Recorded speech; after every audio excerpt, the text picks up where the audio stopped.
she broke her own marriage based off of her own selfish desire. But the story that she told us or made us believe was that, hey, he broke up with her because as a pastor, you're supposed to have authority over the congregation. You also accept responsibility for your congregation.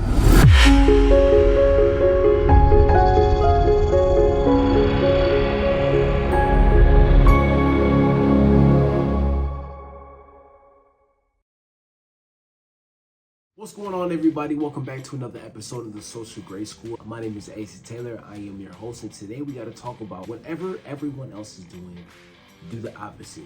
Now, there's going to be a lot of subjects included in this, including church, college, and family. The touchy family. We're going to start off with family first, but before we do that, a little housekeeping I got to get out of the way. If you guys are getting value from this channel, you love what we're doing, you love 30-day drops, hit the like, subscribe, and just turn on the notification bell because that really helps the algorithm push this channel through the algorithm and helps new people check out the content that are actually interested in it, okay?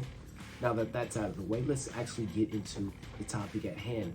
What other people are doing, do the opposite. Now, I see a lot of people relying on family and say family, blood is thicker than water and family's gonna do anything for you. There's also movies, a plethora of shows that are pretty good about family out right now. But at what point is enough enough? When is too much?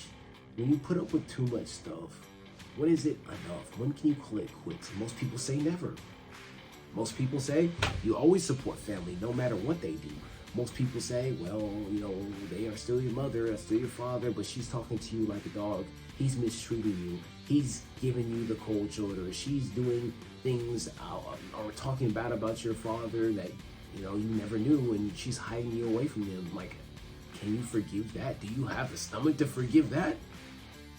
Because I guarantee you I don't. I found this out similarly not too long ago, back in 2020, 2021, when my mother was, you know, admitted that, you know, your father, he did the best he can. He was supporting of us, but I messed up. I went back to work. I wanted to make more money. He was telling me no on some new things like a TV, like material shit, right?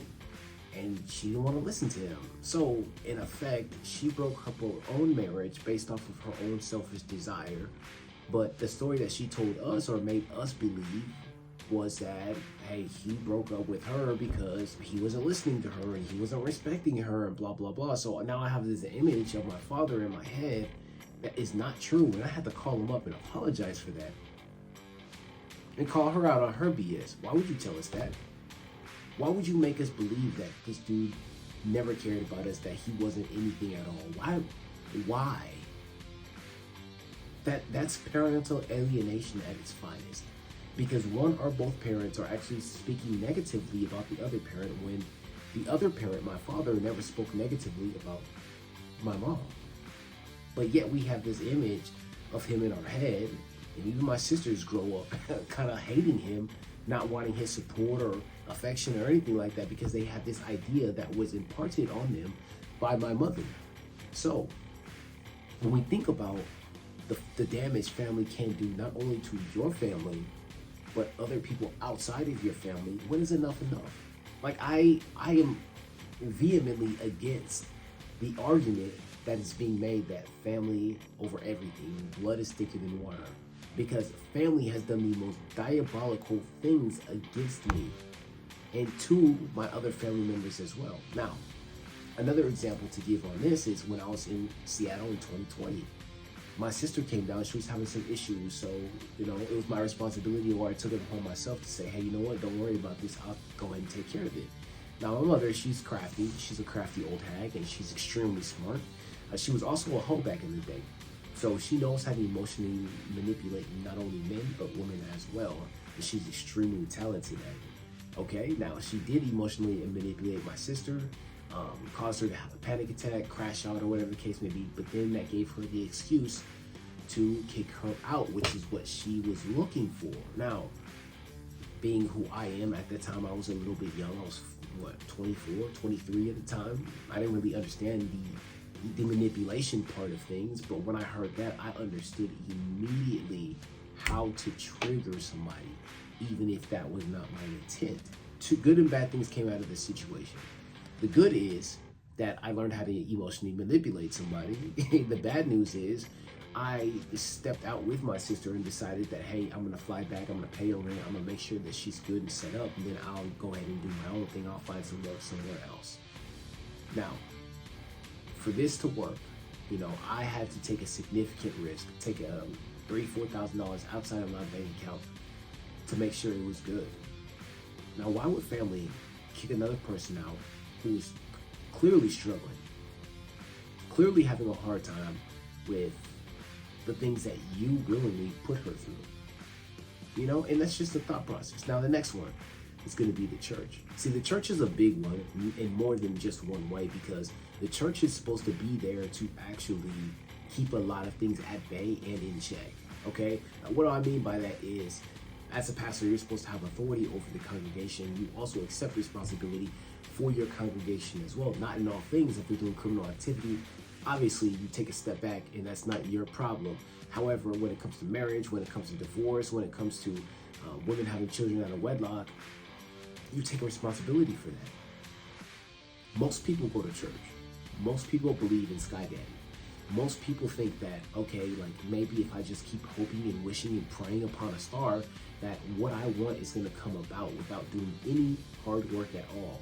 You start to see the churches move away from the Old Testament and go to the New Testament. They start validating their points from this rhetoric in the New Testament that has 12th century writing in it, which is highly confusing to me, because I'm like, well, if the Bible is that old and is written by, 15 guys or 15 men over the span of hundreds of thousands of years, then shouldn't the text be a little bit older?